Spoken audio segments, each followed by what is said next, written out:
Ne t'attends qu'à toi seul. C'est un commun proverbe, voici comme Ésope le mit en crédit.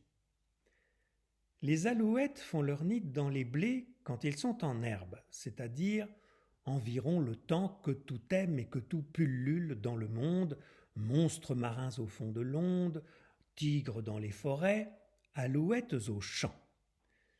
L'une pourtant de ces dernières avait laissé passer la moitié d'un printemps sans goûter au plaisir des amours printanières. À toute force enfin, elle se résolut d'imiter la nature et d'être mère encore. Elle bâtit un nid, pond, couve et fait éclore à la hâte. Le tout alla du mieux qu'il put. Les blés d'alentour mûrs, avant que la nitée se trouvât assez forte encore pour voler et prendre l'essor, de 1000 soins divers l'alouette agitée s'en va chercher pâture, avertit ses enfants d'être toujours au guet et faire sentinelle. Si le possesseur de ces champs vient avec son fils, comme il viendra, dit-elle, écoutez bien.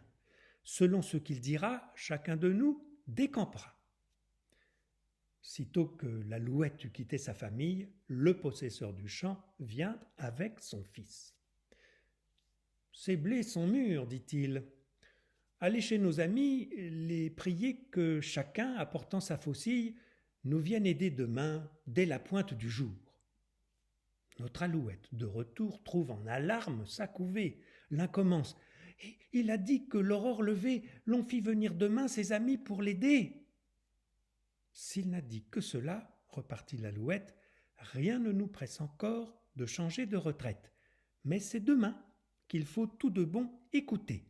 Cependant, soyez gais, voilà de quoi manger.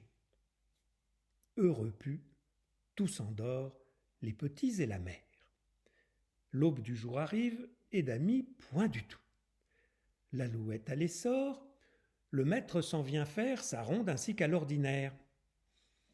Ces blés ne devraient pas, dit-il, être debout. Nos amis ont grand tort.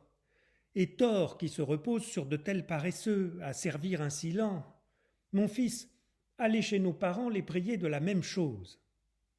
L'épouvante est au nid plus forte que jamais. Il a dit ses parents, mère, c'est à cette heure. Non, mes enfants, dormez en paix, ne bougeons de notre demeure. L'alouette eut raison, car personne ne vint. Pour la 3e fois, le maître se souvint de visiter ses blés. « Notre erreur est extrême, dit-il, de nous attendre à d'autres gens que nous.